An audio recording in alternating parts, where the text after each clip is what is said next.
de la iglesia. El arrebatamiento de la iglesia. En 1 Tesalonicenses capítulo 4, versículos 13 al 18, encontramos estas palabras. Tampoco queremos, hermanos, que ignoren acerca de los que duermen, para que no os entristezcáis como los otros que no tienen esperanza. Porque si creemos, vean el sí condicional, si creemos que Jesús murió y resucitó, así también traerá Dios con Jesús a los que durmieron en él. Por lo cual os decimos esto en palabra del Señor, que nosotros que vivimos, que habremos quedado hasta la venida del Señor, no precederemos a los que durmieron. Porque el Señor mismo, con voz de mando, con voz de arcángel y con trompeta de Dios, descenderá del cielo, y los muertos en Cristo resucitarán primero. Luego nosotros los que vivimos, los que hayamos quedado, seremos arrebatados juntamente con ellos en las nubes para recibir al Señor en el aire. Y así estaremos siempre con el Señor. Por tanto, alentaos los unos a los otros con estas palabras. Y en la primera carta a los Corintios, capítulo 15, versículos 51 y 52, el apóstol Pablo escribe: He aquí os digo un misterio. No todos dormiremos, pero todos seremos transformados. En un momento, en un abrir y cerrar de ojos, a la final trompeta, porque se tocará la trompeta y los muertos serán resucitados incorruptibles y nosotros seremos transformados. Vamos a dar un desarrollo, una exposición o una exégesis del pasaje primero de Tesalonicenses para comenzar a entender más o menos lo que el Espíritu Santo nos quiere dar y entender lo que Pablo, alineado con la carta a los Tesalonicenses, nos quiso también revelar. Dice en primera de Tesalonicenses, regresamos otra vez al capítulo 4, que el apóstol Pablo estaba interesado que los cristianos de la iglesia de Tesalónica no ignoraran algo. Porque cuando Dios le interesa que sepamos algo, nos los reveló en la palabra de Dios. Los tesalonicenses estaban tristes porque se estaban muriendo muchos hermanos, vivían la persecución de los romanos desde luego, y pues muchos de ellos no tenían la Biblia como la tenemos nosotros completa. Entonces sabemos que en Latinoamérica, principalmente, no sé, en Colombia, en México, cuando alguien se muere, hay veces que hasta 6 meses, 1 año, los parientes se visten de negro. Las mamás se visten de negro, las abuelas se visten de negro y guardan luto, así se llama luto, así se luto aquí también.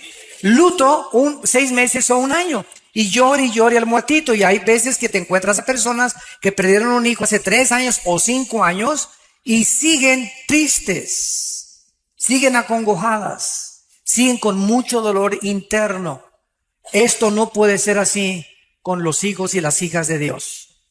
Porque si creemos ahora, si no crees en la resurrección, pues vas a seguir llorando durante 10 años.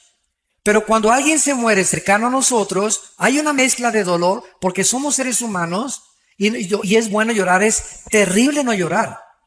Porque puede desatar una depresión peor todavía. Entonces, bueno, es sano psíquicamente llorar, pero no llorar 1 año. O más de 3 o 4 meses.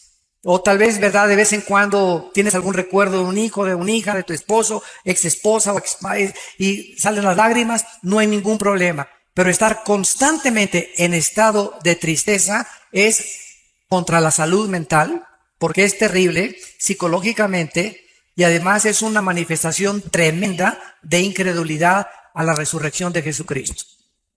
Entonces Pablo, con estos antecedentes, dice, no quiero que ignoren acerca de los que duermen. La palabra dormir, como lo vamos primero a demostrar, no significa que estamos en estado inconsciente en la muerte. Hay una secta que se llama los Testigos de Jehová. Ellos sí enseñan eso. Y vamos a demostrar con la Biblia a continuación de que en el momento que morimos, inmediatamente estamos o en la presencia del Señor.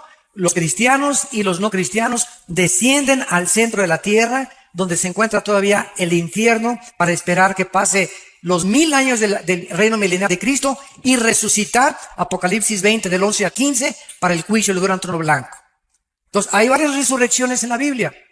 Cristo es la primera persona en la Biblia en resucitar sin volver a morir. Antes de Cristo, Él resucitó a varias personas, a Lázaro, pero Lázaro volvió a morir.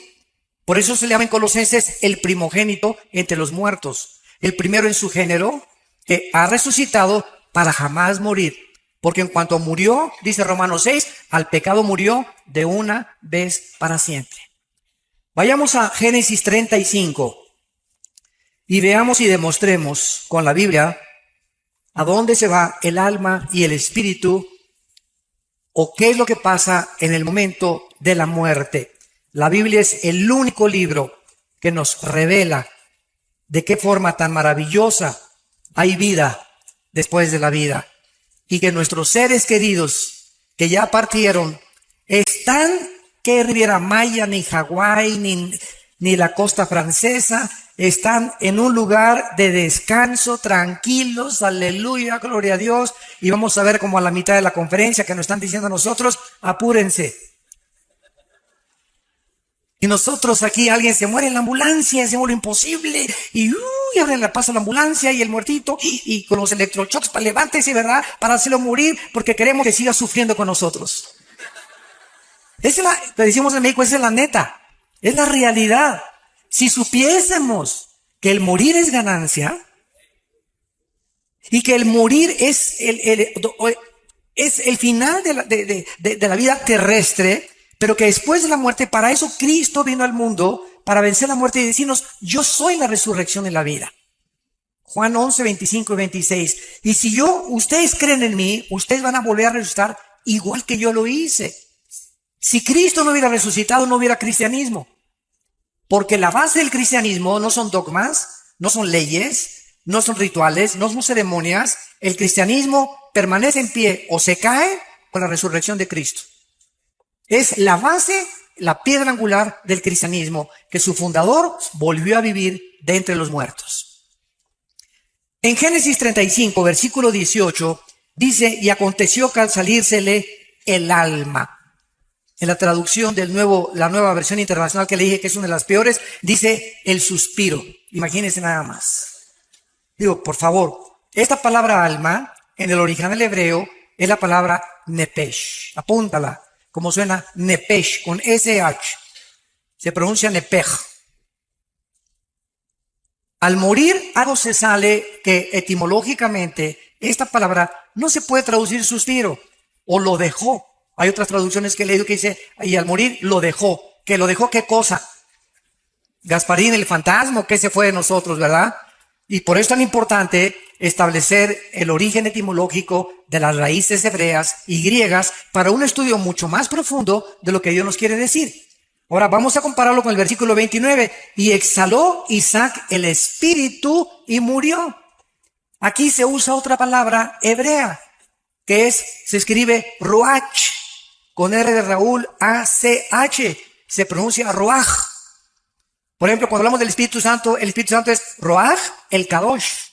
El Espíritu Santo, Kadosh es santo en el hebreo, y en el hebreo en el griego es otra palabra. Entonces vemos que la Biblia nos muestra que si se usaron dos palabras diferentes, Nepesh y Ruach, para describir dos elementos que tanto Hebreos 4:12 y 1 Tesalonicenses 5:23 dicen que cuando muramos el espíritu, alma y cuerpo sean guardados irreprensibles. El Nuevo Testamento, Hebreos 4:12, la palabra de Dios es eficaz que separa el alma y el espíritu. Entonces, hay dos cosas completamente diferentes dentro de ti y dentro de mí. Dos elementos de los cuales estamos formados.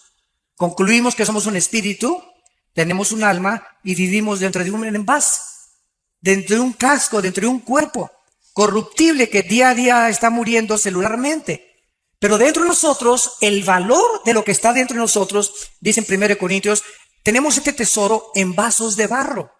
¿Cuál es el tesoro? El espíritu que mora dentro de nosotros. Y al morir, se sale dentro de nosotros el alma y se sale el espíritu. Ya vimos que el cuerpo lo pueden cremar, o lo pueden enterrar, o lo pueden hacer, acabas en la panza de un tiburón, en un avionazo, o no sé cómo vayas a morir, un accidente en la carretera. Tenemos de cualquier forma que nos pintemos al otro lado. El cuerpo que Cristo resucite no va a ser tu cuerpo, va a ser un cuerpo completamente nuevo. No va a ser una renovación, va a ser una nueva creación completamente. No va a usar nada de nuestro cuerpo Cristo con la nueva formación que vamos a tener, como lo vamos a ver más adelante. Ahora, ¿qué es el alma? ¿Qué es el nepesh?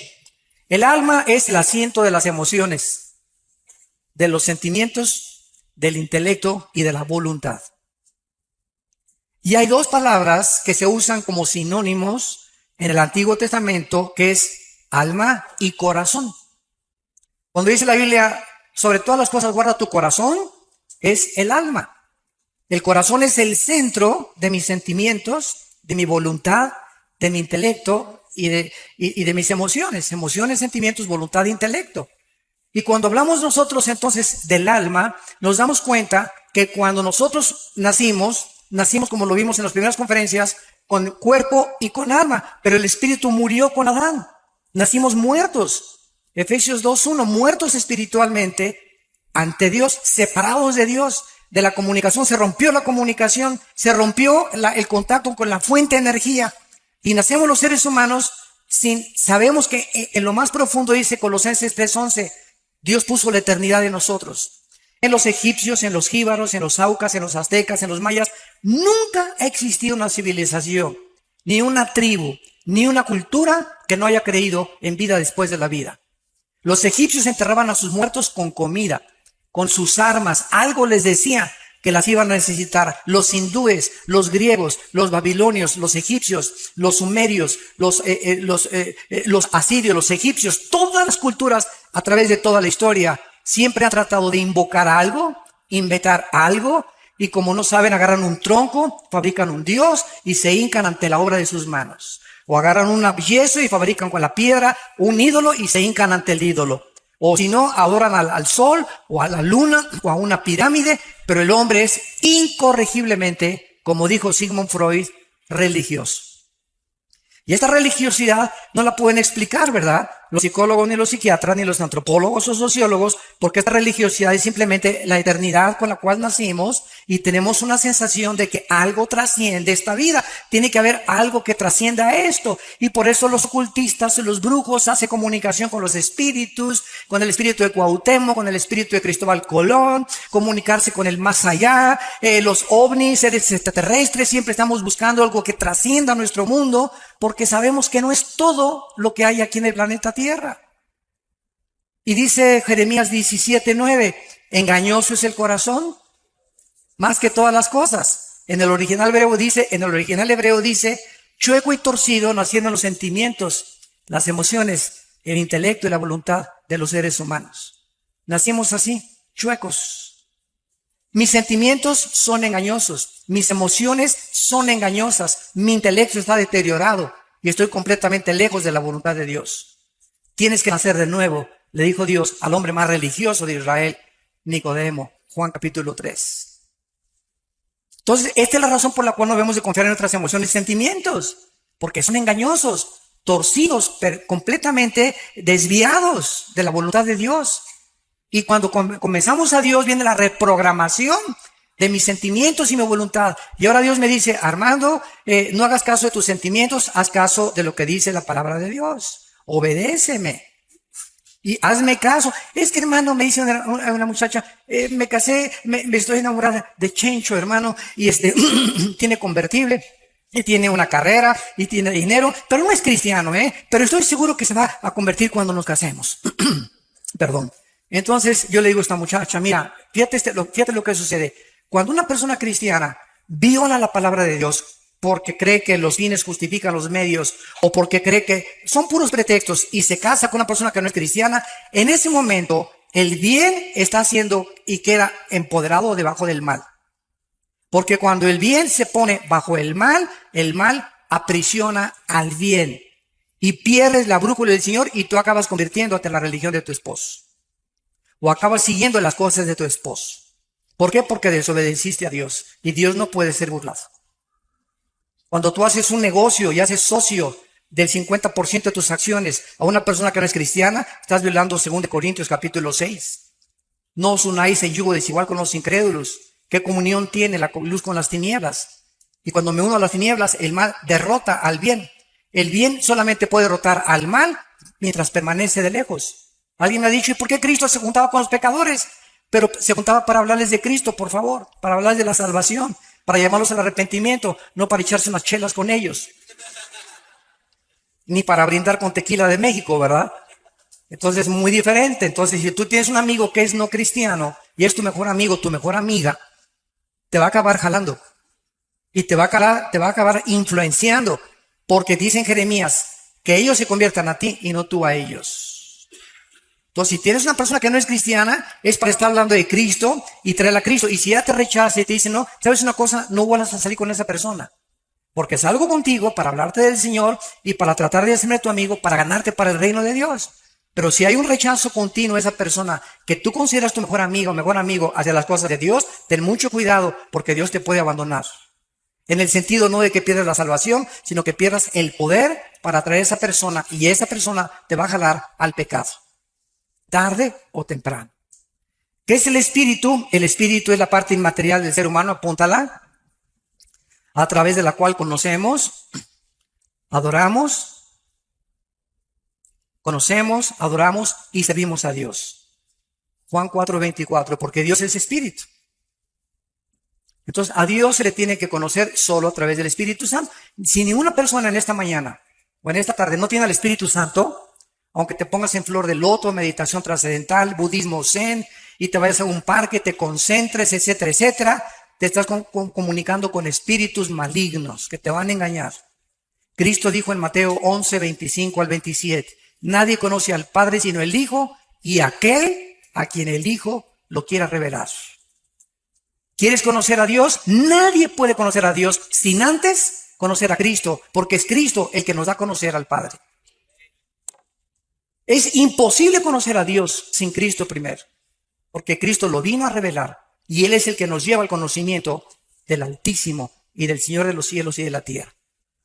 Muy bien, una vez que vemos esto, nos damos cuenta, ¿verdad? Que entonces se sale al morir el alma y el espíritu. Ahora vayamos a Apocalipsis, capítulo 6, y veamos dónde están los que salieron de sus cuerpos. Si están dormidos o roncando. Nada de eso. Apocalipsis 6, versículo 9 al versículo 11. Cuando abrió el quinto sello, vi bajo el altar, en el cielo, Juan veía, con sus ojos que tenía abajo o con sus ojos espirituales. Juan, cuando subió al cielo, su cuerpo se quedó abajo, ya lo vimos. Porque la carne y la sangre no pueden tener corrupción. El espíritu del capítulo 4 dice, oyó una voz que dijo, sube acá, y subió al cielo. Se desprendió, se salió de su cuerpo y fue en el espíritu al cielo. Y en el cielo vemos que el espíritu tiene ojos que no son físicos. Y cuando tú eres cristiano, comienzas a adquirir ojos espirituales y oídos espirituales y lengua espiritual. Dice 1 Corintios 2 que hablamos palabras acomodando lo espiritual a lo espiritual. Oímos lo que dijo Cristo, el que tenga oídos, oiga, oídos espirituales se refería a él. Y el que tenga ojos, que pueda ver. Entonces, en el cielo, los ojos que operan no son los ojos físicos, sino los ojos espirituales. Y Juan los que están en la otra vida pueden ver. ¿Y qué cosa fue lo que vio Juan? Las almas bajo el altar de los que habían muerto como mártires. Tal vez fueron los que mató el anticristo. Y Juan los estaba viendo. Y no se puede ver algo que es incorpóreo, inodoro e incoloro. No son como otra vez como Gasparín el fantasma. Algo vio Juan y tenemos un cuerpo intermedio, 2 Corintios 5, el 1 al 7, mientras se nos da el cuerpo resucitado, glorificado en la resurrección de los muertos. Entonces, si tú te mueres ahorita, te vas inmediatamente ausentes del cuerpo, presentes en el Señor, y mientras viene la resurrección, necesitas una cobija allá arriba. Necesitamos una manta, necesitamos algo, porque el alma y el espíritu siempre están vestidos por toda la eternidad. Dice el versículo 10, y clamaban a gran voz, las almas que han muerto pueden ver, pueden oír y pueden comunicarse en el cielo. La voz, las ondas sonoras viajan en el cielo, el sonido viaja en el cielo. Y estaban hablando y estaban cerca de Dios. Y Juan estaba oyendo y estaba viendo. El espíritu de Juan en el cielo no eran ni sus ojos ni sus oídos, eran ojos y oídos espirituales. ¿Y qué es lo que oía Juan? Que el Espíritu Santo nos reveló. Tan importante. Vean lo que oyó Juan de estas almas. ¿Hasta cuándo, Señor Santo y verdadero, no juzgas y vengas nuestra sangre en los que moran en la tierra? Las almas en el cielo están conscientes y están conscientes de los eventos que están pasando en la tierra. Nos ven, se asoman y saben lo que está pasando. Y están preocupadas, en este caso las que vio Juan, porque le están diciendo a Dios: Señor, siguen las guerras, la violencia, los secuestros, las violaciones, los robos, los crímenes, tanto desgracia, tantos cánceres. ¿Cuándo, Señor, se va a acabar todas estas cosas? Y ellos no estaban pidiendo venganza, estaban pidiendo una vindicación que es muy diferente. Se los voy a explicar. Porque muchos dicen: no, es en el cielo, estaban pidiendo venganza. Y una cosa es venganza y otra cosa es vindicación. Venganza es cuando tú quieres vengar algo que te hicieron y pagar con la misma moneda. Y vindicación es establecer la justicia. Les voy a dar el ejemplo. Un juez, si tú eres abogado lo vas a entender con más claridad. Un juez, cuando condena a un reo, el reo no le puede decir: usted me está echando 50 años de edad porque se están vengando de mí. Por el amor de Dios, ¿verdad? El castigo que se te va a aplicar, pitirijas, tijas, cuijas, no es venganza, se está vindicando la justicia. Porque la justicia exige que se cumplan con 50 años de prisión los crímenes que tú hiciste. Yo no tengo nada contra ti, yo soy el juez, simplemente estoy aplicando la justicia. Esa es la vindicación. Cuando haces tú algo malo, cuando te hacen algo malo y tú no te vengas, Dios te vindica como vindicó a José con sus hermanos. Lo quisieron matar, lo vendieron a los mercaderes de Egipto, y cuando él no guardó rencor ni amargura contra ellos, Dios vindicó a José. Y llegaron sus hermanos a hincarse delante de él, a reconocerlo, que realmente José tenía un corazón santo y puro delante de Dios. Dios nos vindica tarde o temprano, si nosotros seguimos el bien. Entonces, estas almas en el cielo estaban pidiéndole a Dios que por favor se apure. ¿Y ustedes tienen el mismo clamor? Yo por lo menos una vez a la semana, de veras le digo a Dios, cada vez que veo todo lo que está pasando en el Medio Oriente, el degollamiento de las personas, la decapitación, los crímenes. Mi esposa está en un ministerio que es de tráfico humano, y mi esposa está involucrada en un ministerio que se llama Tamari, que protege a las mujeres que sufren violencia. Porque mi esposa fue abusada antes de casarse, ¿verdad? Y ella conoce lo que es eso, y ella tiene esa carga de defender a las mujeres que sufren violencia intrafamiliar.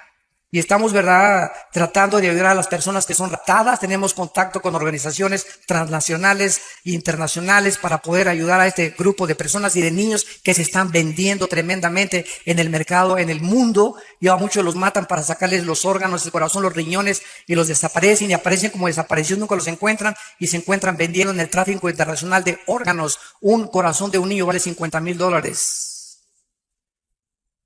Un corazón de una persona de menos de 25 años de edad adulta vale $150,000. Por eso los trasplantes casi son imposibles, por el elevadísimo costo que te cuesta un trasplante de hígado, de riñón o de corazón. Y todo esto es en el mercado que se mueve alrededor del mundo. Entonces, a veces clamamos mi esposo y yo en la semana: Señor, ¿hasta cuándo? De veras llega un momento, ¿verdad? Ya, Señor Jesús, ya ven. Please, ya ven por nosotros. Ya acaba con todo esto. ¿Cuándo va a estar? El hecho de que Dios no haga nada ahorita no significa que no lo va a hacer. La Biblia nos revela que Dios tiene tiempo para vindicar a sus santos, para vengar la sangre que fue derramada desde Abel. Y el hecho que no lo haga ahorita es como un señor que me dijo un día: oiga, ¿Dios es todopoderoso? Claro que sí, amén, amén. Y si Dios es todopoderoso, ¿por qué no termina con el diablo de una vez? Y le contesté: ¿por qué comenzaría con usted? Así que dele gracias. Porque si Dios acabara con el mal, no tendría usted la oportunidad de arrepentirse. Pero Dios es lento en la misericordia y no quiere que ninguno se pierda. Y es por eso que ha extendido su paciencia. Porque aunque haya mucho mal, hay muchas almas que tienen que ser salvadas. Pero cuando se cumple el número, como dice aquí, versículo 11, se les dieron vestiduras blancas y se les dijo que descansaran un poco de tiempo hasta que se completara el número de sus consiervos y sus hermanos que habían de ser muertos como ellos. Entonces quisiéramos que Dios ya hiciera justicia, pero se nos olvida que a lo mejor tu abuelita se iría al infierno, o tus hijos si ahorita hiciera justicia, ellos irían al infierno, y en la misericordia de Dios nos está dejando a nosotros la iglesia antes de que nos saque de este mundo el arrebatamiento para que ganemos las almas. Los edificios, las esculturas, las pinturas, los títulos, 5 doctorados que tuviste, 5 licenciaturas, todo absolutamente el planeta Tierra será reducido a cenizas. Todo absolutamente, menos las almas. Es lo único que tiene valor en el mundo, las almas, por las cuales el Hijo de Dios dio su vida en una cruz. Y se nos manda a nosotros tener el corazón de Cristo y la mente de Cristo para vivir con compasión por las almas. Y que cada semana, yo no quiero que levante nadie la mano, desde que te convertiste, ¿a cuántas personas les has hablado de Cristo? Desde que te convertiste puedes llegar al cielo y decir, esa alma, yo me convertí por esa persona. ¿Habrá almas en el cielo que reconozcan que tú fuiste el instrumento de Dios para que ellos estuvieran arriba? ¿O te dijiste cristiano y llegabas a la iglesia y calentabas el asiento de tu iglesia y aleluya y gloria a Dios, etcétera, etcétera, y nunca hablaste de Cristo a nadie? Nunca te preocupaste por traer a nadie a Cristo. Nunca al mesero, al elevadorista, al lechero, a la moza, a donde quiera que tú vas, podemos tener la oportunidad de hablar del Señor. Porque somos testigos y para eso el Espíritu Santo vino a nuestra vida. Bueno, regresamos ahora a 1 Corintios, capítulo 15. Y una vez que hemos visto que después de la muerte no estamos dormidos en el sentido que estamos en un estado cataléptico e inconsciente, sino que estamos vivitos y coleando en la presencia del Señor, en el cielo inmediatamente. Dice en Corintios 15:51, el apóstol Pablo, he aquí os digo un misterio. He encontrado personas que me han dicho, oiga, señor Alducín, es que hace 80 años o el siglo pasado, el rapto de la iglesia no estaba en los libros, ni los antiguos predicadores predicaban de estas cosas. Es una nueva doctrina, así me han dicho. Es una nueva doctrina. Les digo, cabezas de melón y de calabaza. Por eso Pablo dijo, les digo un misterio. Pablo, el rapto era un misterio que no se conocía en el Antiguo Testamento. Solamente se conocía la resurrección, pero no que iba a haber una generación que tal vez seamos nosotros, que no vamos a morir, que no vamos a gustar lo que es la muerte. De repente, ahorita saliendo, a lo mejor nos vamos todos, se queda la ropa, el anillo, todo lo de los guaraches, los calcetines, y nos vamos al cielo y el mundo se queda. Desaparecieron millones de cristianos. Se van a congestionar los noticieros de televisión, va a haber pilotos que se van a estrellar porque no van a tener el piloto, un tráfico impresionante en las carreteras porque desaparecieron los choferes, las cunas de los bebés van a desaparecer, las mamás que no eran cristianas, ¿dónde está mi bebé? ¿Quién se lo llevó? Etcétera, etcétera. Va a causar un caos internacional. Y la respuesta tiene que venir, se los llevaron los ovnis. Yo tengo una conferencia que acabo de dar el mes pasado en el World Trade Center de México, en la Ciudad de México, que se llamó OVNIs, Demonios y el Anticristo. La pueden ustedes conseguir en YouTube. OVNIs, Demonios y el Anticristo se llama la conferencia. Y ahí explico claramente, ¿verdad?, que desde 1948, no es coincidencia, cuando Israel regresa, comenzaron las apariciones de los OVNIs. Y para nosotros no son OVNIs, son OVIs, objetos voladores identificados. Una vez tuve un argumento con un ufólogo, se llaman los especialistas en los ovnis, y me dice, ustedes los cristianos, esto fue una escuela, y me dice, ustedes los cristianos, señor Alducín, no creen en los ovnis, ¿verdad? ¿Y cómo pueden ustedes negar los videos y algo que es real? O sea, se han fotografiado, hay testimonios de personas, y le dije, usted está equivocado, nosotros no negamos esto que, como usted dice, ha corroborado por la misma ciencia. Es más, la Organización de las Naciones Unidas nombró a una señora oficialmente para investigar el fenómeno extraterrestre. Porque la Fuerza Aérea de los Estados Unidos está convencida que es real la aparición de objetos voladores no identificados. Y le dije, nosotros no negamos que esto sea real, pero estamos seguros que los tripulantes no son marcianos ni jupiterianos, son fenómenos de la materialización de energía de los ángeles caídos. que están preparando el escenario para que cuando desaparezcamos millones de personas, el mundo puede decir, los extraterrestres se llevaron. Y cuando aparezca el anticristo con poderes sobrenaturales, sobrehumanos, lo van a considerar un extraterrestre. ¿Y quién como él? Nadie podrá luchar contra él. Y el líder religioso que aparezca lo van a adorar como un santo porque está haciendo milagros. Porque cualquier milagro hace que las personas se hinquen sin saber que los milagros tienen el origen o satánico o de Dios. No todos los milagros vienen de Dios. Satanás tiene el poder de materializar la energía. Entonces, este misterio que Pablo está relatando nos dice, ¿cuál es el misterio? Que no todos vamos a morir, no todos vamos a dormir, sino todos seremos transformados, cambiados, en un momento. Va a ser instantáneo, en un parpadeo de los ojos.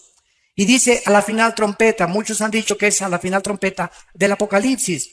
Un error también doctrinal. ¿Por qué? Porque las trompetas del Apocalipsis son para el juicio. Son de juicio. Y aquí es la trompeta para llamar a los santos a el cielo. Si nosotros estudiamos en el libro de los Números, las trompetas que se usaban en el pueblo hebreo, vamos a encontrar que se usaba un shofar, que es un cuerno de carnero. Síganme con cuidado.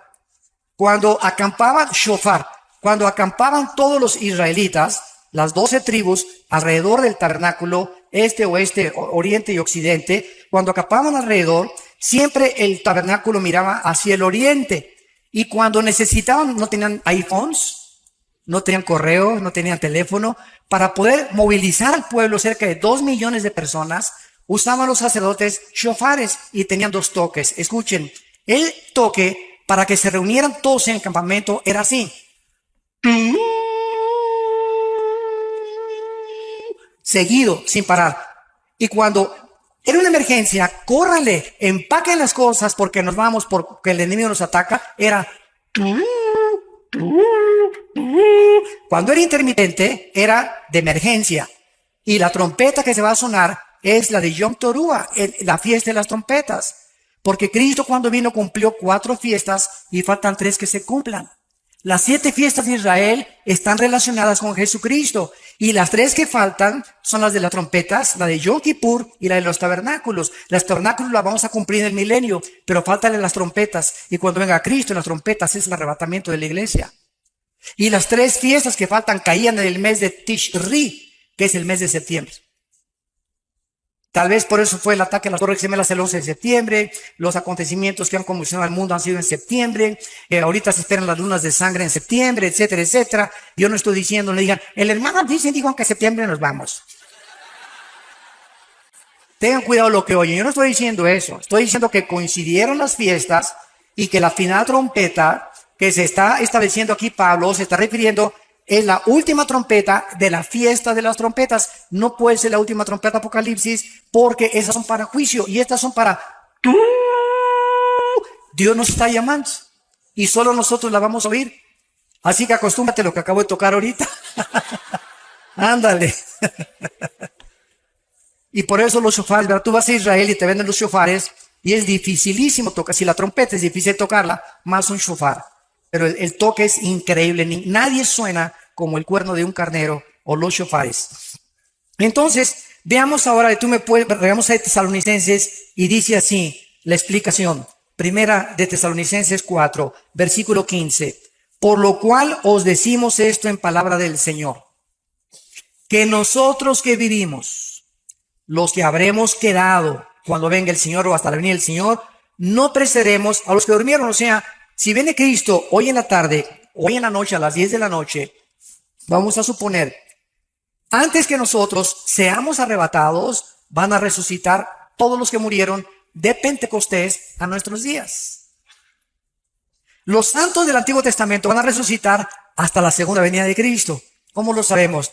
Vean lo que dice el versículo 14. Porque si creemos que resucitó, murió y resucitó, traerá Dios con Jesús a los que durmieron en Él. Hasta Pentecostés fuimos colocados en el cuerpo de Cristo. Estamos en Efesios, dice, en Él. Dice Romanos 6 que fuimos sepultados con Él, identificados en su muerte, en su sepultura, y cuando Cristo resucitó, resucitamos con Él. Estas son cosas que la mente humana no puede captar. Es tremendo espiritualmente, pero Dios nos considera ya sentados con Cristo, reinando con Cristo posicionalmente, aunque en la práctica tenemos que seguir luchando contra el pecado y contra las enfermedades.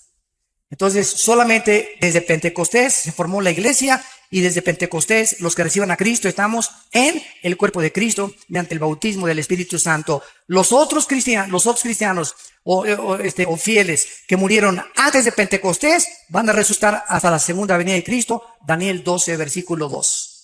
Muchos los que duermen en la tierra serán despertados, dice muchos, no todos, unos para vida eterna, otros para confusión perpetua. Y aquí está hablándole Dios, el ángel a Daniel, acerca de los que mueran en la tribulación.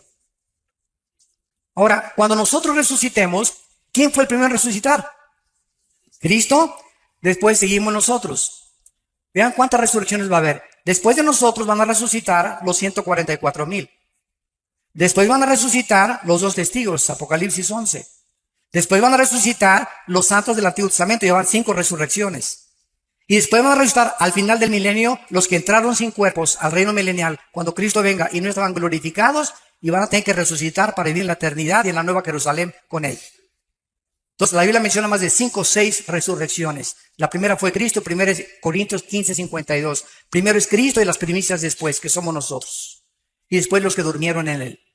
Ahora sigamos lo que dice el relato. Versículo 16. Porque el Señor mismo, Cristo mismo, a todo color, en persona, físicamente, bajará del cielo. Y Él bajará acompañado de Miguel, que es el jefe en comandante de todas las huestes de ángeles del cielo. Van a ser millones de ángeles cuando venga Cristo, y ninguno va a tocar la tierra, todo va a ser en el aire. Cuando llegamos de repente, ¡pum!, y nos salimos y estamos con Él en el aire. Los arcángeles van a bajar con Él, se va a tocar la trompeta de Dios, y entonces Él va a descender del tercer cielo al primer cielo, a la atmósfera. Y en ese momento, todos los que están en las tumbas van a resucitar de Cristo a nuestros días. Los que murieron en Cristo. Los que estaban identificados, bautizados en el cuerpo de Cristo, que somos la iglesia. Judíos, griegos, mexicanos, colombianos, bla, bla, bla, bla, bla. Y dice la Biblia en el versículo 17. Luego nosotros, o sea, primero la resurrección de los que murieron en Él. Y entonces nosotros, en fracciones de segundos, en un parpadeo, vamos nosotros, dice la Biblia, a ser arrebatados. La palabra arrebatado es muy importante en el griego, apúntala. Es la palabra griega arpazo, con Z, arpazo, que significa ser sacado de en medio súbitamente o con fuerza. ¿Por qué se usó rapto? Porque la palabra en latín raptus, y arrebatados es castellano y arpazo es griego. Y como la Biblia del Nuevo Testamento fue escrita en griego, se usó la palabra arpazo. Pero cuando usamos rapto, es un sinónimo y la gente nos entiende. El rapto de la iglesia es la palabra más común. Bueno, seremos arrebatados juntamente con ellos para recibir al Señor en el aire. Y así estaremos con el Señor para siempre. Ya, adiós mundo cruel, ya nunca te veré, ¿verdad? Oye, hermano, y si se queda mi abuelita ahí en la tierra, y si se queda mi hijo y veo que se quedó mi hijo, ay, Señor, mi hijo, ¿no te lo quieres traer también a él, por favor? ¿Sabes una cosa? Los sentimientos aquí abajo en la tierra van a ser transformados, y las emociones completamente en la nueva creación que Dios va a hacer de nuestros cuerpos. ¿Por qué? Cristo, cuando vivió, estaba un día enseñando a los discípulos en un cuarto, y de repente alguien oyó y fueron a contestar a la puerta, y uno de los discípulos desde la puerta le gritó al Señor: Señor, es tu mamá y tus hermanos. Pregunta, ¿por qué no entraron al discipulado? ¿Por qué no entraron al estudio? ¿Por qué no estaban con Cristo? Porque dice la Biblia que no creían en Él. María no creía en Él. María, aunque sabía lo que el ángel le reveló y le dijo que una espada traspasaría su corazón, María, al pie de la cruz, entiende finalmente cuánta obstrucción espiritual, porque el Espíritu Santo no ha venido, que Él era el Hijo de Dios. En las bodas de Canaán quería que lo siguiera obedeciendo. Haz esto, y le contesta a Cristo: mujer, entiende, mi hora no ha llegado. Por el amor de Dios, mamacita, pórtate bien. En otras palabras. Te hablan tus mamás y tus hermanos. ¿Y Cristo qué les dice? Espérenme tantito, ¿no? Mi familia es primero. No dijo eso. Mi madre y mis hermanos aprovechó para dar esta lección. Son los que hacen la voluntad de mi Padre y lo obedecen. Mi madre y mis hermanos, ahorita nosotros aquí somos la verdadera familia. Si mi abuelita no se convierte, si mi mamá no se convierte, si mis hermanos no se convierte, ustedes son mis hermanos, ustedes son mis madres, ustedes son mis padres, ustedes son mis hermanos en Cristo. Por eso es la importancia de amarnos incondicionalmente y soportarnos y tolerarnos y vestirnos de mansedumbre y de reverencia y de humillación, porque somos hijos de Dios. Y si yo veo que alguien, un hermano, un hijo mío, lastima a otro hijo mío, me voy a oler y voy a castigar a mi hijo. Y cuando nosotros nos peleamos como cristianos, estamos peleando a un hermano y a un hijo de Dios, y Dios está enojado contigo. Porque entre nosotros no puede haber rencores, ni amarguras, ni estarnos atacando los unos a los otros, no importa la denominación. Somos hijos de Cristo, estamos en desacuerdo en muchas cosas, nos vamos a poner de acuerdo arriba, pero aquí abajo amémonos como Él nos amó, porque por el amor que tengamos, el mundo sabrá que somos hijos de Dios. Ahora bien, en el momento en que resucitemos, la pregunta finalmente es, ¿cómo será nuestro cuerpo? ¿Me parecería a John Travolta? ¿O a Tom Cruise? ¿O a Brad Pitt? ¿O a Madonna? ¿O a fulano de tal? Qué interesante es, vamos a Filipenses. Vean todo lo que la Biblia nos revela. Pero tú viendo telenovelas. Dios mío santo. Dice Filipenses capítulo 3, versículo 20 y 21. Mas nuestra ciudadanía está en los cielos, de donde también esperamos. Esta es la vida del cristiano, estamos en una continua esperanza de que venga. Estamos esperando al Salvador, al Señor Jesucristo, el cual transformará. O sea, cambiará completamente nuestro cuerpo de la humillación nuestra para que sea semejante, igual al cuerpo que cuando Cristo resucitó tenía después de haber muerto en la tumba en Jerusalén. Para que nuestro cuerpo sea igual al cuerpo, con la semejanza, con las características que el cuerpo de Cristo tenía. Ahora viene la otra pregunta para terminar. ¿Cómo era el cuerpo de Cristo y qué características tenía? Número 1. Cuando Juan se acercó a la cruz, vio una gota de sangre mezclada con agua que salía del costado de Cristo. Porque los soldados romanos, sobre todo los centuriones, que eran los jefes de los soldados, tenían la obligación de jamás bajar a nadie de ahí cuando tuvieran el 100% de seguridad que había muerto. Porque ahí de ellos, si bajaba alguien todavía estaba coleando, ¿verdad? Tenían que asegurarse que estaba completamente muerto. Entonces el centurión, como no le golpearon las piernas a Cristo, ni le rompieron las piernas, que era la costumbre de los crucificados, les rompían los meniscos de las piernas para que se colgara el cuerpo y murieran. Si no habían muerto, se morían de asfixia. Ya no podían, el cuerpo ya no podía hacer esto y se morían sin aire, se asfixiaban. Pero a Cristo no le rompieron las piernas. Fue el único crucificado que no rompió las piernas porque se profetizó que no romperían ningún hueso. Entonces el centurión agarra la lanza y le atraviesa del lado izquierdo al lado derecho a Jesucristo, lo atraviesa de lado a lado, traspasando el pericardio, que es la capa que envuelve al corazón.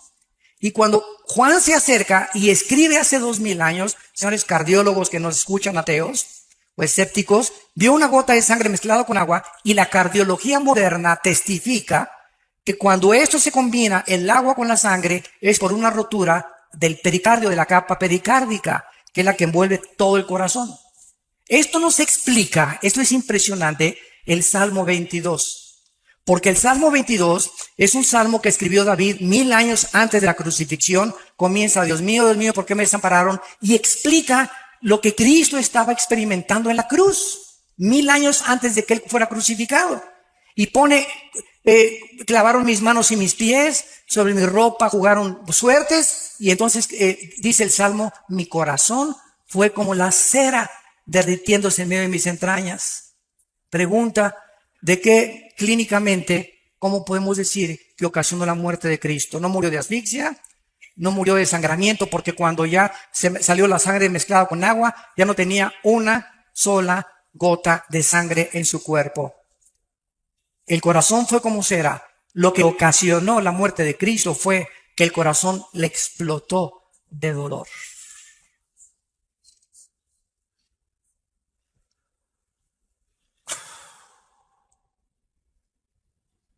cuando nuestros pecados fueron puestos sobre su cuerpo. El santo, hecho más sublime que los cielos, no lo pudo tolerar ni soportar, ser separado de su Padre. Y eso fue lo que provocó su muerte física. Se hizo maldición en nuestro lugar y lo que él no merecía, lo hizo porque te ama. Porque dio su vida por ti.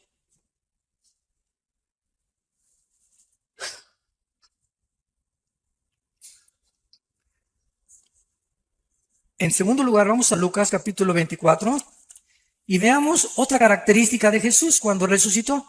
Esto es también muy interesante. Dice Lucas 24. Estamos viendo nuestro cuerpo, igual al de Cristo, ya no va a funcionar con la circulación de la sangre. Ahorita nuestros cuerpos necesitan la sangre porque la vida, antes de que se descubriera la circulación de la sangre, en Levíticos 17:11, 3000 años antes de que se descubriera, señores médicos, la circulación de la sangre, la Biblia decía, la vida de la carne está en la sangre. Y es interesante que la palabra vida, ahí en Levítico 17:11, sea la palabra hebrea nepesh, que es alma. Escuchen, el alma está en la sangre. El alma se transmite en la sangre. Por eso la sangre de José no podía ser transmitida a María, porque hubiera sido un alma pecadora, la del Hijo de Dios. Dios tenía que poner el cromosoma Y en María para que el Hijo de Dios naciera sin pecado, transmitido por la infección del ser humano.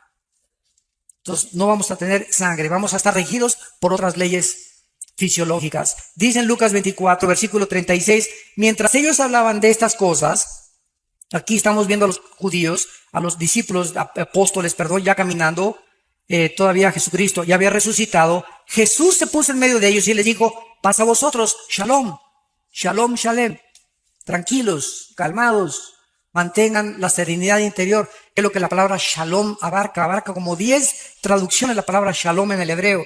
Es un estado de bienestar, de tranquilidad, de seguridad, de esperanza, donde no eres perturbado por nada. Puede el mundo estar temblando, puede caer el petróleo, pueden caer los billetes de dólares, puede haber una guerra, pero tú estás completamente como un pajarito junto a una cascada inmensa. El pajarito está dormidito, ni pío hace, porque sabe que la cascada nunca llegará a él. Esa es la paz que sobrepasa todo entendimiento, estar en medio del huracán y de los problemas, pero sabemos que estamos seguros en las manos del Señor. Para siempre.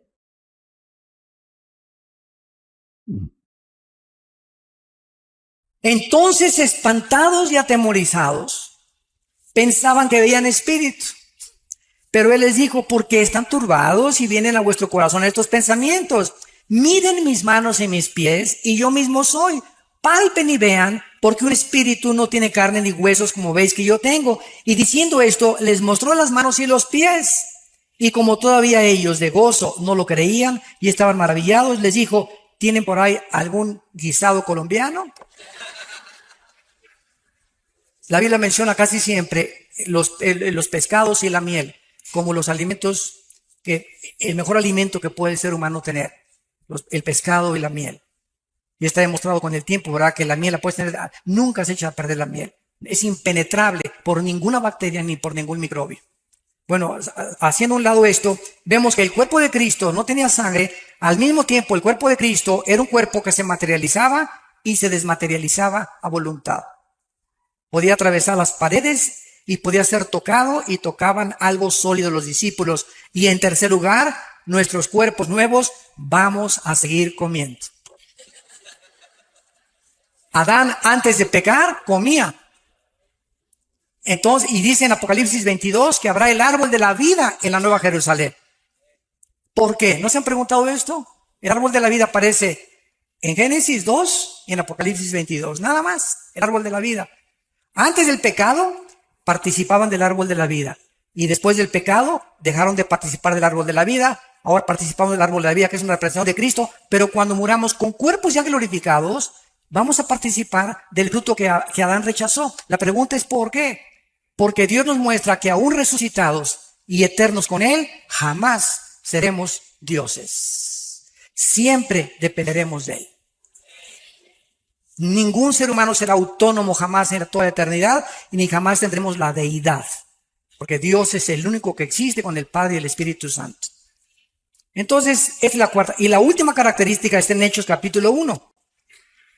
Hechos capítulo 1. Dice la Biblia que ya al final, cuando ya Cristo se apareció a más de 500 personas durante cerca de 40 días en Jerusalén y los alrededores, entonces ya llegamos al momento de la ascensión, cuando ya Jesús deja el planeta Tierra y ya no vuelve a regresar, más que cuando se le aparece a Juan para que escribe el Apocalipsis. Y dice Hechos capítulo 1, versículo 9, y habiendo dicho estas cosas, viéndolo ellos, fue alzado. De repente estaban con él y de repente comenzó Jesús a violar la ley de la gravedad. La ley de la gravedad ya no operaba en el cuerpo resucitado de Cristo. Vamos a tener como cuarta característica que vamos a poder volar. No sé cuántos de ustedes han soñado que vuelan. Siempre me sorprendo con la misma respuesta. Casi la mayoría hemos soñado que volamos. Yo tengo como 3 o 4 meses que ya no sueño que vuelo. Pero por lo menos 2 o 3 años, así de repente sueño no con la capa roja, ¿verdad? Ni con la S aquí, ni con la camiseta azul, sino que de repente así, y me dirijo y bajo, etcétera, etcétera, y me transporto. Esto es interesante porque nunca se habían preguntado ustedes que si Cristo cuando regrese va a morar en Jerusalén y el planeta Tierra ya no va a haber mar, el mar va a desaparecer y el planeta Tierra va a seguir teniendo naciones, como dice Apocalipsis 21 y 22, ¿cómo entonces nos vamos a ir si México no es México, va a tener otro nombre? Los que estemos aquí en este lado occidental, ¿cómo iremos al oriente una vez al año? Si no va a haber aviones, no va a haber motores de gasolina, no va a haber absolutamente nada, vamos a regresar a la agricultura, vamos a regresar completamente, pero ¿cómo vamos a ir de año en año? Caminando nos tardaría quién sabe cuántos años en llegar a Jerusalén, pues vamos a ir volando. De repente atravesamos, ¿verdad? Todos cientos de millas o de kilómetros y estamos en Jerusalén y regresamos a casa otra vez. ¡Qué bendición tan grande! ¿Y tú que querías ser Superman? Bueno, damos gracias por la palabra de Dios. Han sido ustedes un público admirable. De veras, como esponjas han recibido la palabra. Gracias por sus vidas. Muchas gracias. Hay las preguntas, ¿verdad? Una ronda de preguntas rápidas, doctor Alves. Pregunta, quisiera saber si la Biblia admite la presencia de extraterrestres en la Tierra. ¿De quién? Extraterrestres, dice, toman como evidencia la construcción de las pirámides y de Machu Picchu, entre otros. Bueno, esos extraterrestres son los ángeles caídos, que han dejado su huella, ¿verdad? ¿Quién les dio esa sabiduría a los mayas para poder hacer lo que hicieron con los calendarios, sin computadoras, sin calculadoras, sin telescopios? ¿Qué civilización, qué conocimiento les dio a los egipcios o a los que hicieron las pirámides de Egipto para hacer que rocas de 15 toneladas que ni siquiera existen en el Cairo, ni cerca de Egipto, de dónde las trajeron todavía no saben, pueden haberlas puesto junto y partirlas como mantequilla, ensamblarlas unas a otras, como las de Machu Picchu, como las de Stonehenge? Todo esto es obra de que el mundo ha sido visitado por extraterrestres. Nada más que estos extraterrestres, la Biblia es la única que los desenmascara. Y no son extraterrestres, ¿verdad?, de Júpiter o de Marte, son ángeles caídos que la Biblia revela que vienen al mundo a proporcionarnos conocimiento para comprar nuestras almas y engañarnos y llevar al final al mundo a su propia autodestrucción. Entonces, claro que existen los extraterrestres, pero son los ángeles caídos y los que sirven a Dios, que nos ministran y nos ayudan a que nuestro pie no tropiece en piedra. ¿Qué significa el arrebatamiento de los 144,000? ¿Qué significa? Dice, ¿qué significa el arrebatamiento de los 144,000? Pues que fueron arrebatados, ¿verdad? Bueno, eso desde ese punto de vista. Y en segundo lugar, creo que sí estoy tratando de entender, captar la pregunta. Tal vez, ¿qué significa teológicamente? No, me imagino que es eso. Bueno, cuando es importante que entendamos lo siguiente, la iglesia tiene que salir del mundo para que Israel vuelva a entrar al campo a jugar en lugar del Barcelona. Entonces es importante que los judíos vuelvan, por eso dice Romanos 9, Romanos 10 y Romanos 11, 3 capítulos de Romanos dedicados a explicarnos que Dios no ha terminado con los judíos. Están en la banca, ahí está el Chicharito en la banca todavía. y después le dan su chance, ¿verdad? Para que meta el gol y pase el Real Madrid, ¿verdad? A la liga. Entonces cuando ¿cómo que hay? Cuando los judíos, ¿verdad? Salgamos nosotros, la banca, que están en la banca, van a entrar al partido y entonces será predicado el evangelio eterno y Dios escogerá 144,000 judíos que pueden ser colombianos, porque hay judíos colombianos sin que tú lo sepas, hay judíos mexicanos, hay judíos etíopes, hay judíos franceses. Repito, las 10 tribus se perdieron y fueron dispersas por todo el mundo y hay cantidad de judíos que no saben que son judíos y Dios va a levantar de todas las naciones, va a ser el último ejército de Dios. Entonces significa que Israel vuelve otra vez a entrar al campo, al escenario, y ahora le toca a Israel la evangelización última del mundo. ¿Hay alguna información genética que pueda determinar que una persona sea homosexual o lesbiana? Si hubiera algún gen que determinara eso, entonces no habría ninguna responsabilidad y la Biblia sería mentirosa. Porque entonces yo no tendría ninguna base para poder condenar a una persona que ha escogido ser mujer y es hombre, o a un hombre que ha escogido ser hombre y es mujer. Entonces no hay ningún gen absolutamente que demuestre eso. Esto es una aberración completa que han tratado de usar para justificar precisamente un pecado de homosexualidad o de lesbianismo. Quiero decirles que, de acuerdo al doctor James Dobson, que es un psiquiatra, psicólogo norteamericano cristiano en Los Ángeles, de acuerdo a sus investigaciones, la mayor parte de los homosexuales vienen de hogares de matriarcado, donde en el hogar no había una figura masculina como el patrón. Era la mamá la que mandaba y la que daba las órdenes, donde el papá perdió completamente toda la autoridad y la mujer tomó la autoridad. El niño, varón, necesita un patrón de un hombre. Esto es indispensable para su crecimiento y salud psíquica normal y espiritual. Entonces, la mayor parte de ellos han sido de estos hogares, y otra parte, dice el doctor Dawson, la mayor parte también de los homosexuales, casi un 50 y 50%, han sido personas abusadas en su infancia o en su juventud sexualmente.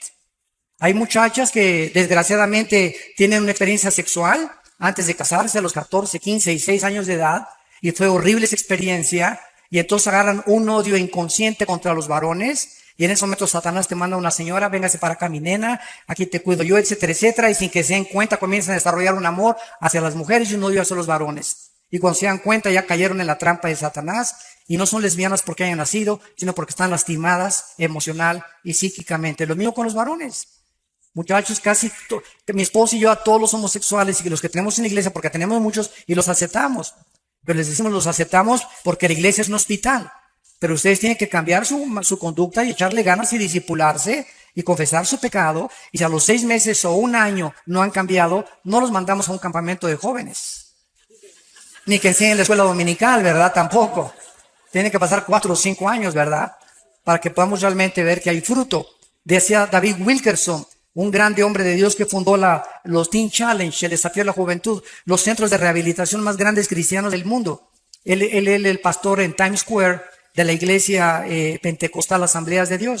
Y decía David Wilkerson que de todas las personas que ha conocido, heroinómanos, cocainómanos, marihuanos, etcétera, etcétera, el homosexual es la persona más difícil de rehabilitar, pasando los 25 años de edad. Antes de los 25 no están tan lastimados y hay mucha oportunidad de salvarlos. Pero ya a los 30, 40, si siguen practicando eso, es 10 veces más difícil. Doctor Alducin, ¿es bíblico la doctrina de cubrir los objetos y personas con la sangre de Cristo? No. Ejemplo, yo cubro con la sangre de Cristo mi casa. ¿En qué Biblia está eso? Ni en los mormones está eso tampoco, ¿verdad? Yo creo que ni en el Corán está eso. Esas son costumbres y tradiciones que hemos inventado. ¿Qué es la sangre? ¿Qué es la sangre? La sangre es la vida. Cuando Jesús derrama su sangre, ¿qué derramó? Su vida, porque la vida está en la sangre. Entonces, cuando tenemos a Cristo entre nosotros, ¿a quién tenemos? La vida de Cristo. Y cuando decimos, la sangre de Cristo me cubre, ya estoy cubierto, porque lo tengo a Él dentro de mí. Entonces no necesito que te cubra la sangre de Cristo, porque no aparece, ya fuimos rociados con la sangre de Cristo, dice 1 Pedro, cuando recibimos a Cristo dentro de nosotros, y fue su sangre la que nos dio la vida, porque es la vida la que está en la sangre. Como tampoco ya hay que ungir mi coche cuando compro un carro o mi casa para que no entren los demonios, porque todas esas cosas pertenecieron al Antiguo Testamento. Ahora es la oración. Tengo mi casa, mi coche, mi motocicleta. Padre, te encargo mi casa, reprendemos todo espíritu de aquí. Esta casa es usada para la gloria de Dios, mi carro es para la gloria de Dios. Guárdanos de choques, de accidentes. Pero estar ungiendo las cosas perteneció al Antiguo Testamento porque el aceite era un símbolo del Espíritu Santo. La única parte que se usa el aceite en el Nuevo Testamento es en Santiago 5. Unjan a los enfermos y los líderes y la oración de fe salvará al enfermo. Pero estar ungiendo y bajo la sangre de Cristo, etcétera, etcétera, son frases que hemos acuñado, ¿verdad? Y queremos, yo entiendo lo que quieren decir, ¿verdad? Te cubro bajo la sangre de Cristo, o sea que estoy diciéndole a mi hijo, ¿verdad? Que eso te proteja, pero si mi hijo se porta mal, ni la sangre de Cristo lo va a cubrir. Entonces no es mágico esto. Casi es como el agua bendita. Si el alma está en la sangre, donar órganos y transfusiones de sangre es un error. No, absolutamente. Este es el error de los testigos de Jehová. Como ellos saben que el alma está en la sangre, evitan las transfusiones y prefieren morir a que les transfundan sangre. Han sido demandados por la ley en Estados Unidos los testigos de Jehová por eso. Porque cuando se necesita una transfusión de sangre no la hacen. Entonces es imposible que digamos, ¿verdad?, que va a ir el alma ahí transfundida, porque no es correcto eso. Cuando Dios sopla sobre Adán el soplo de vida, se trataba del Espíritu Santo que después de la caída por el pecado se separó y trajo muerte espiritual. Así es, Antes de efectivamente. la caída, ¿qué tipo de espíritu había en Adán? No, o sea, antes de la caída el ser humano fue habitado por Dios, el Espíritu Santo. El Espíritu se movió sobre la faz de las aguas, versículo 2 del Génesis. Y después de la caída el Espíritu Santo se sale de Adán y el ser humano queda dependiendo no solamente empíricamente de sus 5 sentidos, que son las ventanas del alma. Mis ojos, mis oídos, el gusto, el tacto, el oído, el olfato, etcétera, etcétera. Y dependemos de eso. Y por eso muchos ateos dicen, yo no creo lo que no veo, ni lo que no oigo, ni lo que no toco, ni lo que no huelo. ¿Verdad? O sea, si está fuera de mis 5 sentidos, no lo creo. Y eso es absurdo, ¿no? Porque tampoco, como dijo un ateo que llegó en México, en Tabasco, en un caballo, un gobernante que llegó a un pueblo y les dijo a los cristianos, una iglesia evangélica, les doy 3 minutos para que me muestren que Dios existe, si no quemo la iglesia. Y todos se volteaban, demuéstrenme que Dios existe, y lo quiero ver. Y entonces una viejita saca una naranja y la parte a la mitad. Y le dice, oiga general, ¿ve usted esta naranja? Claro que la veo, vieja tonta, pues no estoy ciego. Bueno, me la voy a exprimir. Y hace la viejita esto y se le exprime en la boca. Y le grita al general, ¿a qué sabe? Vieja tonta, lo tengo que probar. Y le contesta, pues así es Dios. Lo tiene usted que experimentar personalmente. Lo tiene usted que probar por usted mismo. Y no quemó la iglesia. Fue un general muy famoso que después se convirtió. Gracias a Dios, 5 años después de eso se convirtió antes de morir. Le concedió Dios la misericordia de poder salvarse. Así es Dios, o sea, yo te puedo traer todas las evidencias que quieras, pero si tú no quieres creer, aunque se te aparezca alguien de los muertos, no vas a creer. Porque así lo has decidido en tu corazón. Siguiente pregunta. Si los ángeles están en prisiones, ¿cómo es que se materializan para los ovnis? Pero no todos están en prisiones. Están en prisiones eternas, dice Judas, los que en Génesis 6 quisieron meterse con las mujeres y alterar el genoma humano. Pero fueron un grupo de ángeles nada más, no todos los ángeles. Porque hay otro grupo de ángeles caídos que siguen operando con Satanás. ¿Cuál es la raíz espiritual de la enfermedad del Alzheimer? Y también me preguntan sobre la esquizofrenia. Bueno, de Alzheimer no sé, ¿verdad? No soy médico especialista en eso, que le pregunto a un médico, ¿verdad?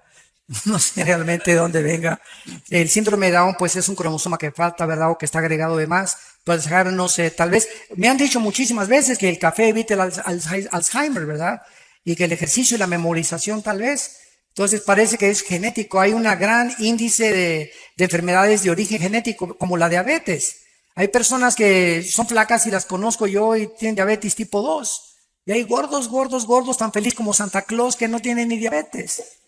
Y tú lo ves y dices, Dios mío, ¿pero por qué, verdad? Si hay un gran índice de probabilidades que 5 kilos de peso que tengas te predispone a la diabetes. 5 kilos de más que tengas. Y sobre todo aquí en el área del abdomen. Porque hay gente entonces gorda y etcétera, etcétera. Y están más sanos que tú y que yo. ¿Verdad? La genética tiene muchísimo que ver en muchas enfermedades. Así es. Doctor Alducin, usted dijo que Cuba es como una cárcel. ¿Qué opina que los diálogos de paz de Colombia se estén desarrollando desde Cuba? Ahí no me meto.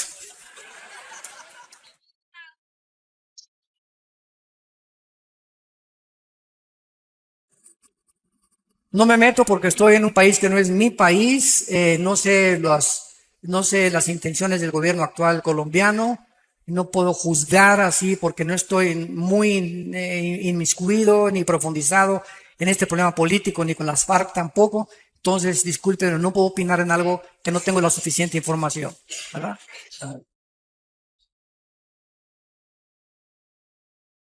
¿Sí?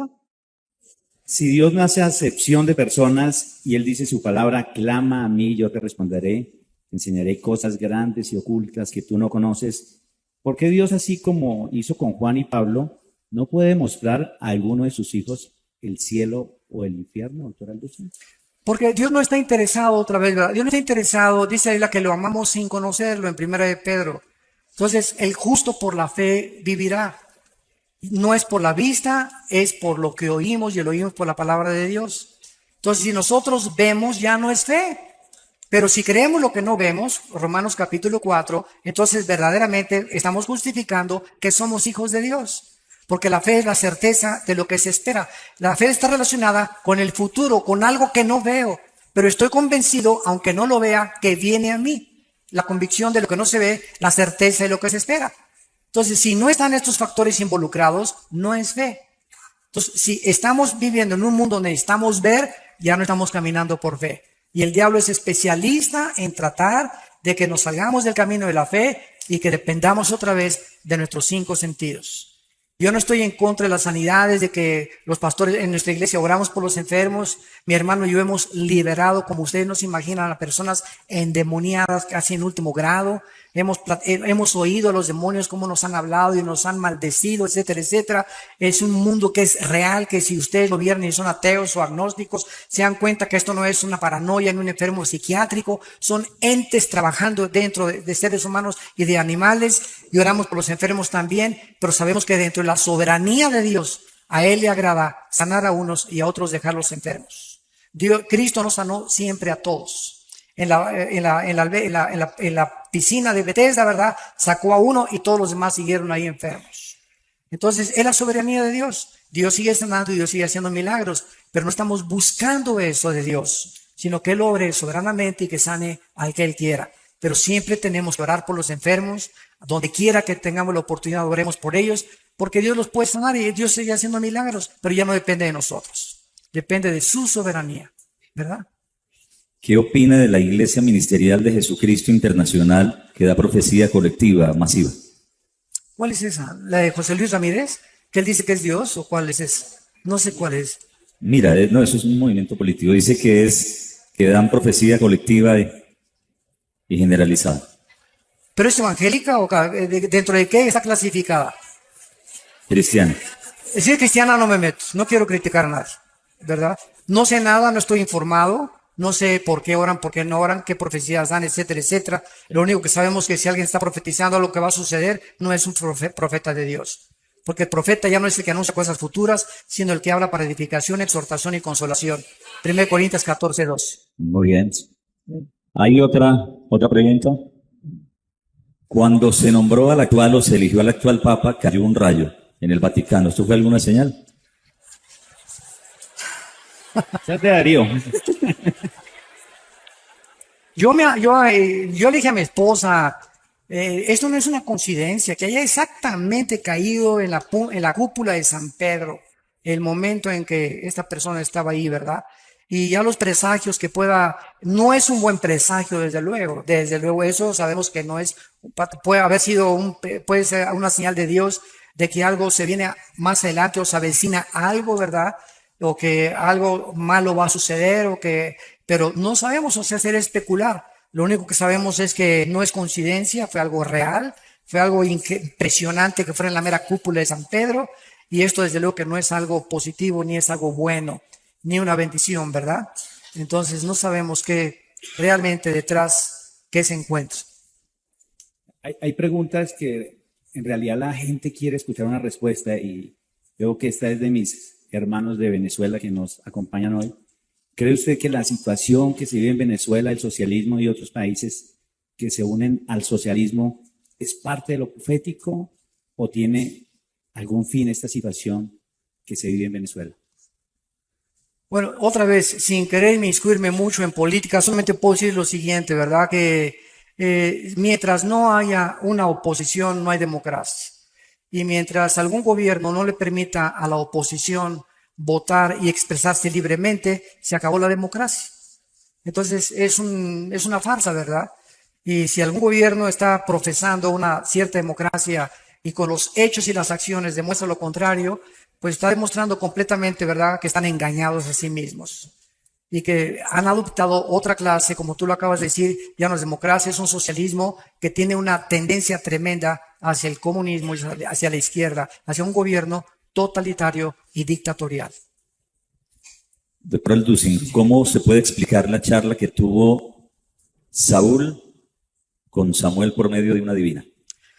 Muchos han dicho que esto no pudo haber sido una realidad porque no hay comunicación con los muertos. Sin embargo, aquí no hubo ninguna comunicación con los muertos. Cuando Saúl fue a conseguir a la bruja de Endor para tener contacto con Saúl, para tener contacto con Samuel que había muerto y Saúl ya había llegado, podríamos decir, ya había cometido la blasfemia contra el Espíritu Santo. Saúl ya había llegado al colmo de los colmos y ya acabó con los brujos, ¿verdad? Entonces, cuando esta mujer invoca, dice la Biblia que cuando sale Samuel de entre los muertos del Sheol, ella se espanta. Y entonces ella dice, estoy viendo a dioses, y la palabra que se usa ahí es Elohim. Estoy viendo dioses porque es el plural de Dios. Y la profecía que le da Samuel a Saúl se cumplió y el diablo es un mentiroso. Entonces, todo lo que le dijo Samuel se cumplió al pie de la letra. Tus hijos van a morir, tú vas a morir, etcétera, etcétera. Y le dio la última advertencia de Dios. Entonces yo pienso que en la soberanía de Dios, las excepciones no rompen las reglas. Y Dios lo permitió en su soberanía para poder castigar finalmente a Saúl eternamente con sus hijos. Menos Jonatán, ¿verdad? Porque Jonatán fue salvado. ¿Qué papel cumple el Vaticano en las profecías bíblicas? Uy, muchísimas. Ya nos da tiempo, ¿verdad? Pues lo único que sabemos, ¿verdad? Que con todo respeto, ¿verdad? Yo sé que hay muchos católicos que ya están aceptando a Cristo. La Biblia fue cerrada por el Vaticano en el año 375, cuando el emperador Constantino dice que se convierte y absorbe el cristianismo como religión oficial. Esto forma parte de la historia cristiana y lo podemos hablar. Y desde el año 375, escúchenme, hasta 1961 y 62, en el Segundo Concilio Vaticano, fue el Papa Juan XXIII, de los mejores papas que ha habido, es el primero en que comenzó a leer la Biblia, porque se fue prohibida por más de 1800 años. Prohibida que nadie la leyera y la escondían del populus, de la población. Y Juan XXIII abre la Biblia y comienza.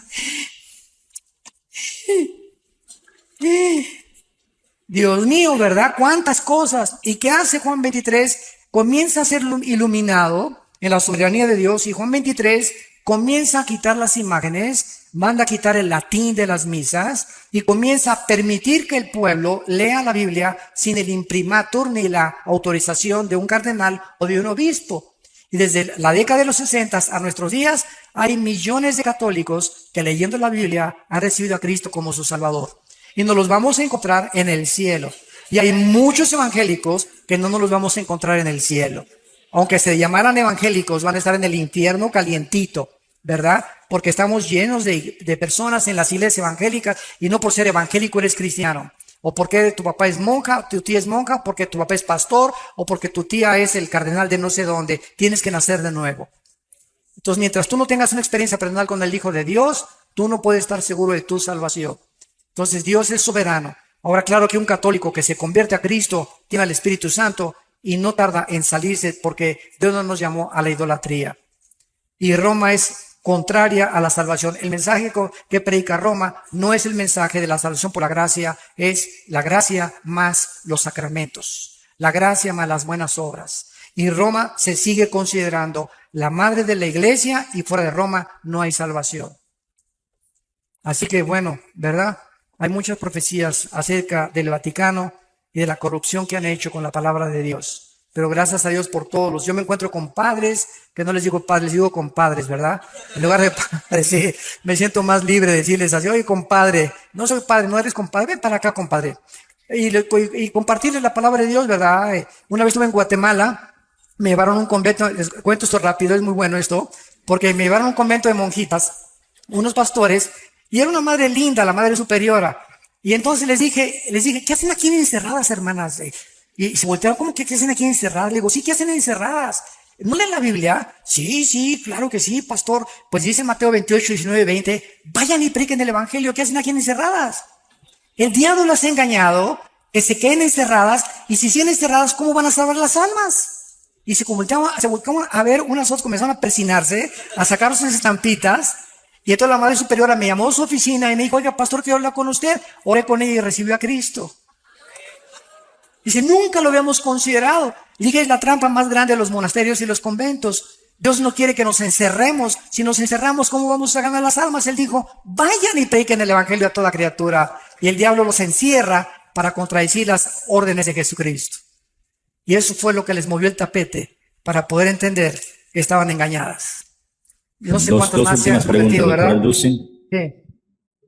Dice, a las dos últimas, terminamos. Luego de la resurrección nos encontraremos con nuestra familia. ¿La reconoceremos?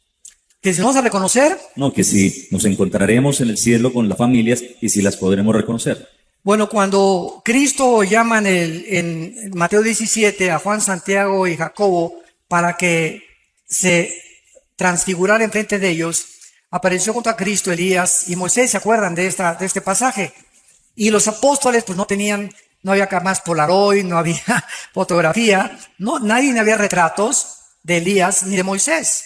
Sin embargo, los apóstoles los reconocieron, Moisés y Elías. Y estaban los dos hablando con Jesucristo. Y estaban tan emocionados, ¿verdad? Que ya Pedro quería hacer un tabernáculo para quedarse a dormir ahí. Y pues ya quedarse ahí, ¿verdad? Entonces nosotros vemos que la pregunta es cómo los pudieron reconocer, no habiendo ningún registro de Moisés ni de Elías físicamente. Y la respuesta es que el conocimiento espiritual se llama intuitivo. Entonces, por ejemplo, cuando Pedro en el capítulo 5 de los Hechos llega a Ananías y Zafira, pregunta, ¿quién le dijo a Pedro que habían robado a Dios? ¿Quién le dijo? Pedro no tenía cámaras fotográficas, ni inspectores, ni satélites para estar impresionando la casa de todos los cristianos.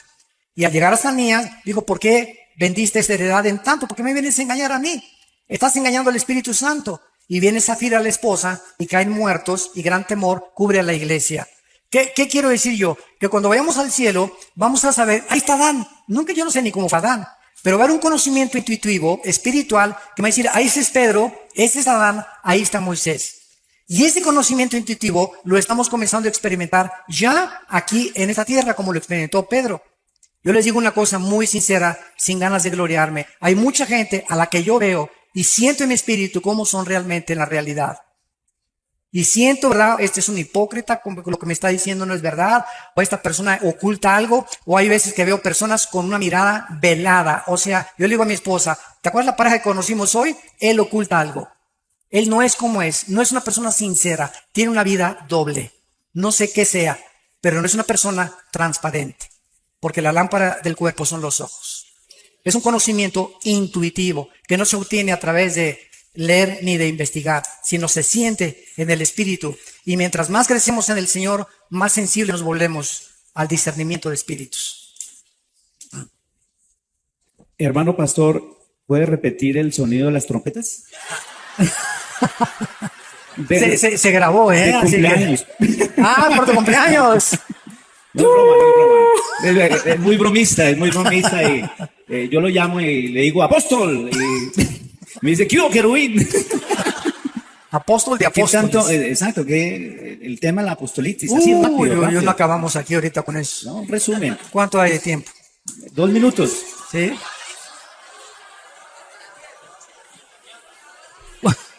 Va a ser este último tema, ¿verdad? En el año 2001, un pastor, y todo esto lo puedo decir porque es público, ¿verdad? Entonces no, aquí no hay nada así de ni lastimar susceptibilidades, ni mucho menos. En el año 2001, un pastor en California llamado Peter Wagner, en una reunión de una iglesia, acercó a una mujer profeta y le puso las manos y le dijo, el Espíritu dice que tú vas a ser el fundador de la Coalición Apostólica Internacional. Entonces, este hombre, a las 2 semanas de que esta supuesta profetisa le haya dado este mensaje, comenzó a hacer inscripciones cobrando $250 para que se inscribieran todos los que querían ser profetas. Y se formó la Coalición Apostólica Internacional.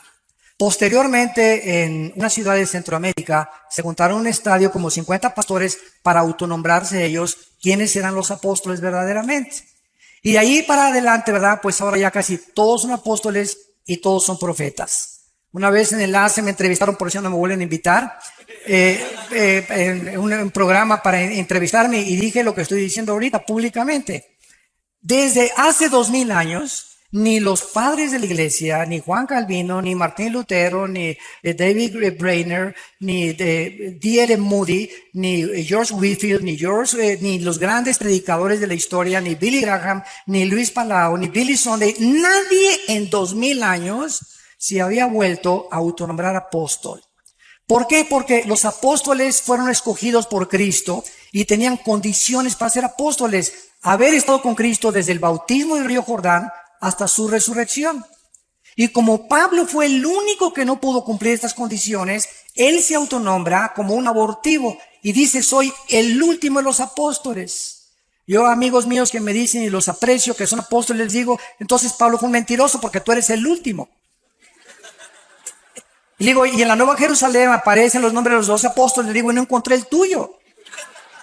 Ahora bien, la mayor parte de estas personas, y vuelvo a repetir, yo tengo mucho y los aprecio mucho, pero me da una tristeza lo que han hecho con la Biblia, usan el libro de los Efesios. Vamos a Efesios capítulo 2, y esta es la piedra fundamental que la mayoría usa para justificar que el apostolado prevalece y que apareció de repente en el siglo XXI otra vez. Bueno, dicen ellos en Efesios capítulo 4, versículo 11 y 12, y él mismo constituyó a unos apóstoles, a otros profetas, a otros evangelistas, a otros pastores y maestros, a fin de perfeccionar a los santos para la obra del ministerio, para la edificación del cuerpo de Cristo.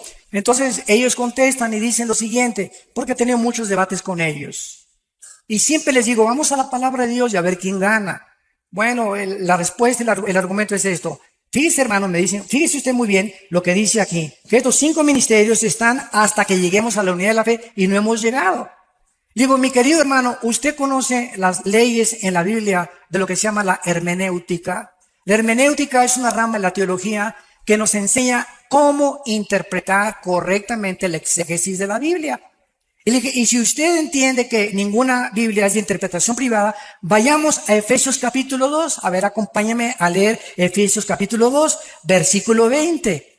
Dos capítulos antes de lo que estamos leyendo, en el mismo libro de los Efesios. Y dice así, edificados sobre el fundamento de los apóstoles y profetas, siendo la principal piedra del ángulo. Entonces la Biblia dice que el fundamento, el piedra angular es Cristo. De una casa no se pueden poner, ya que la casa se puede poner otro fundamento y otro fundamento. El fundamento fueron los apóstoles. No se puede poner otro fundamento. Y los profetas fueron solo todos los que ilustraron a los apóstoles, porque el tesoro que hemos recibido de los evangelios y de las cartas paulinas y de las epístolas es precisamente la enseñanza de los profetas del Antiguo Testamento que nos dejaron a través de la revelación del Espíritu Santo. Entonces no se pueden poner ya dos fundamentos. ¿Cómo puedes decir que ahora hay más apóstoles y que aparecen después de 2000 años que nunca habían aparecido?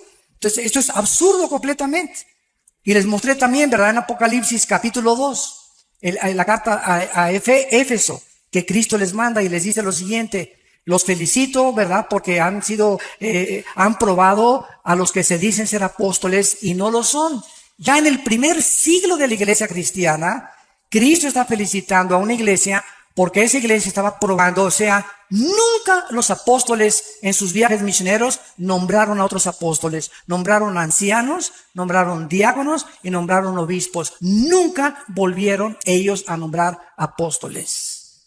Cuando dice, por ejemplo, en Filipenses 3, que Epafrodito fue uno de los mensajeros, la palabra apostolos es la palabra mensajero, que se usó como alguien que fue enviado, pero no, una cosa es el ministerio y otra cosa es el apostolado.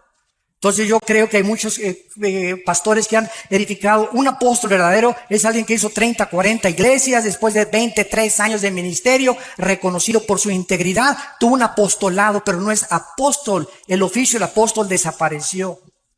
Ahora, si Dios les premia a la iglesia de Éfeso porque probaron a los que eran apóstoles, la pregunta es, ¿cómo podían los cristianos en el primer siglo probar a los que eran y a los que no eran apóstoles? ¿Cómo los podían probar? Si no era porque no había ya intención que hubiera sucesión apostólica. Los únicos que tienen sucesión apostólica es Roma y una secta que se llama la Luz del Mundo. Son las únicas sectas que tienen y nombran apóstoles. Y ahora en la época de la apostasía de la iglesia, en el siglo XXI, surgen los nuevos apóstoles. Virgen de la Macarena. Pastor, Bíblicamente no se puede ni sostener esto. Es imposible. por favor, Sí, una oración por Colombia, una oración por los hermanos que viajan ahora, por favor. claro que sí. Los que viajan a otros países salen ahora ya. Con mucho gusto. Hacer un Alejandro, esfuerzo. le voy a pedir a mi hermano, Alex, si puedes orar por las personas que van a salir de viaje por Colombia. Nos ponemos de pie para orar esta oración y Claro, hermanos, despedirnos. vamos a ponernos de pie. Tome de la mano a su esposa o a su hermana que viene, algún familiar. Tómese de la mano y damos muchas gracias al Señor por la obra del Señor en Colombia. Agradecemos a todos ustedes su atención, su apoyo, sus oraciones. Gracias por invitarnos. Venimos con mucho gusto, sobre todo mi hermano Armando, a compartir. Venimos solamente de apoyo, acompañándole. Y nos ha dado también mucho gusto ver a muchos alumnos del ITI que tenemos aquí en Colombia. Y pues bueno, pues vamos juntos a pedirle al Señor en el nombre de Jesús también por estas peticiones. Dios, en esta hora te damos muchas gracias por estas conferencias donde tú nos has revelado, tú nos has mostrado, Señor, tu verdad. Señor, tu verdad es la que Gracias, Padre Santo. nos permite conocerte mejor. Tenemos un anhelo.